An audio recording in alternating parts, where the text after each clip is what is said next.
करेंगे तो जिस तरीके से हिज़्ब इख्तिलाफ की जानिब से मरकज़ी सरकार को घेरने की कोशिश की जा रही है और इस बीच मुख्तलिफ मामला सामने लाए जा रहे हैं, जहाँ किसानों का मामला है, वहीं पर मुल्क के अंदर क्या कुछ हो रहा है, मरकज़ी सरकार की जानिब से मुतारिफ की गई स्कीमों के हवाले से भी बात हो रही है। लेकिन अगर हम बात करेंगे जम्मू कश्मीर के अंदर बेरोज़गारी का मसला, तो ये भी ऐवान के अंदर जब उठा तो मरकज़ी सरकार की जानिब से एदाद शुमार जो है वो ऐवान के सामने रखे गए। सरकार पर लगातार इल्जाम लग रहा था कि 5 अगस्त 2019 से 5 लाख मुलाजमतें खत्म हुई, जिस पर सरकार ने ऐवान के अंदर जवाब दिया। दूसरी रियासतों के मुकाबले जम्मू कश्मीर में बेरोजगारी की शरह कम है, हुकूमत का यह दावा है। तीसरी बड़ी बात कही गई है कि जिस वजारत के तहत जितनी नौकरियां दी जा सकती थी उसका एक डेटा तैयार किया गया, एक फ्रेमवर्क बनाया गया, और अगर कहीं पर कोई परेशानी आती थी तो जो आदादो शुमार थे उनको मद्देनजर रखते हुए कमेटियां तश्कील दी गई। सरकार का यह मानना है कि ministry of state for labour and employment, जिसकी तरफ से कोशिश ये की गई कि जम्मू कश्मीर कम से कम जो खाली असामियां हैं उनको पूर्ण किया जाए, उसके लिए एक कमेटी बाज़ाब्ता बनाई गई, एक्सेलरेटेड रिक्रूटमेंट कमेटी ARC, जिसका मकसद था कि ये जो खाली पोस्टें हैं उनकी शनाख्त करना, उनकी निशानदेही हो पाए, और निशानदेही करने के बाद जम्मू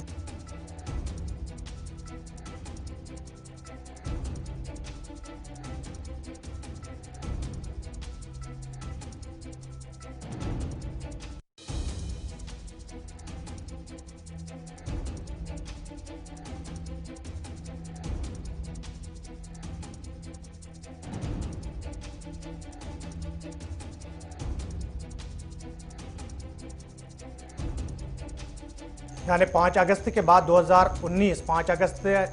के बाद जिस तरीके से माना जा रहा है कि जम्मू कश्मीर के अंदर बेरोजगारी का मसला बढ़ता गया और बहुत सारे लोग जिनके पास रोजगार था वो भी बेरोजगार हो गए। वहीं पर अगर हम मरकजी सरकार की बात करेंगे तो मरकजी सरकार ने ऐवान के सामने जो जवाब रखा उसमें उन्होंने कहा कि दूसरे रियासतों के मुकाबले में जम्मू कश्मीर के अंदर बेरोजगारी की शरह जो है वो बिल्कुल कम है। जम्मू कश्मीर के अंदर बेरोजगारी का मसला और इस मसले को लेकर जहां पहले ही नौजवान तबका में चलिए इस बीच आपको बताएं, सरकार के इस जवाब के मुताबिक जम्मू कश्मीर के अंदर पहली तो प्रायोरिटी ये थी कि जो खाली असामियां थी उनको पूर्ण किया जाए, नंबर 1। दूसरी बात ये कि बैक टू विलेज प्रोग्राम के तहत सरकार ने जो जवाब दिया है, 17,000 जो जम्मू कश्मीर के अंदर जिन नौजवानों के पास नौकरियां नहीं थी उनको फाइनेंशियल असिस्टेंस या सरकार की तरफ से खुसूसी मुराद दी गई ताकि वो अपना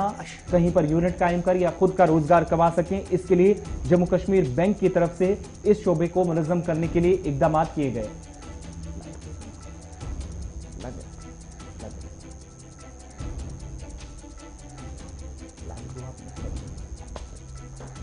और इस बीच आपको और भी बताएं कि लेबर और एम्प्लॉयमेंट डिपार्टमेंट जम्मू कश्मीर की तरफ से ये भी कहा गया कि उसकी जो सरकार ने जवाब दिया है जिसमें ये बताया गया कि सरकार ने कुछ ऐसी स्कीमें जम्मू कश्मीर के अंदर शुरू की जिसके तहत खुद नए यूनिट होल्डर्स को भी एक मुख्तलिफ शोबों के अंदर खासतौर से उन्हें रोजगार कमाने का मौका मिले, बल्कि सरकार की तरफ से एक जो सीड कैपिटल फंड स्कीम है इसके तहत भी यूनियन टेरिटरी के अंदर मुलाजमतें दी जा सकी, इस बात को यकीनी बनाया गया। चौथी बड़ी बात कही गई है कि जम्मू कश्मीर के अंदर जहां पर मुमकिन स्कीम सरकार ने लॉन्च की है जिसमें नौजवानों को या बेरोजगार नौजवान जो है उस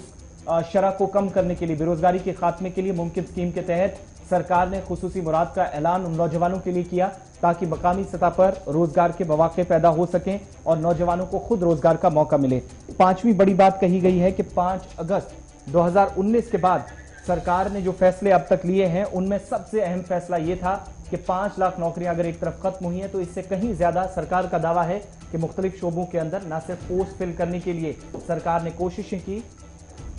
बल्कि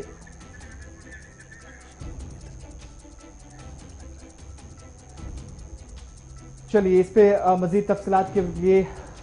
हम श्रीनगर भी चलेंगे क्योंकि सरकार ने जो जवाब में ऐवान के अंदर कहा है इसमें जरा ये भी अंदाजा लगाते हैं कि कश्मीर वादी के अंदर क्या कुछ इसमें हुआ। हमारे साथ कश्मीर ब्यूरो चीफ हिलाल हंजूरी इस वक्त हैं। हिलाल, आप तक मेरी आवाज पहुंच रही है?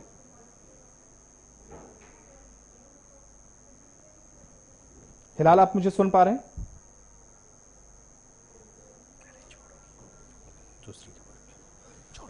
चलिए, राब्ता मुनक़ता हो रहा है और नेटवर्किंग की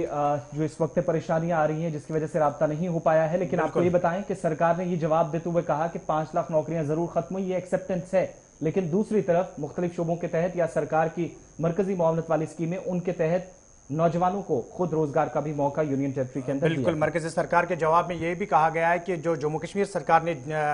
लिखित जवाब दिया है उसमें यह कहा गया है कि एक कमेटी तश्कील गई है जो मुख्तलिफ महकमों के अंदर जांच कर रही है कि वहां पर खाली असामियां कितनी हैं, उसके बाद रिक्रूटमेंट पॉलिसी जो है उसको आगे बढ़ाया जाए। लेकिन इसके साथ